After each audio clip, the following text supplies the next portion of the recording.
Kopnutie Viniciusa v prerušenej hre. Ako ho posúdil rozhodca? Hneď na začiatku zápasu Espanyol Real Madrid prišla veľmi zaujímavá situácia. Rozhodca odpískal faul na Viniciusa a hra bola prerušená. Vinicius sa kotúlal po trávniku a hráč Espanyolu ho následne kopol do chrbta. Ako rozhodca vyriešil túto situáciu? Pravidlá rozlišujú pri fyzických zákrokoch medzi tromi úrovňami. Ak hráč koná neopatrne, karta sa neudeľuje. Ak koná riskantným spôsobom, teda s ignorovaním nebezpečenstva alebo možných následkov pre supera, ide o žltú kartu.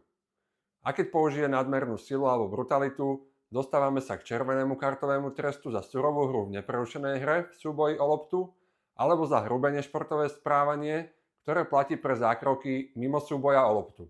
V tejto situácii podľa mňa kopnutie prekračuje hranicu neopatrného zákroku, ale nenapĺňa trest v podobe hrubého nešportového správania, keďže nebolo vykonané nadmernou silou.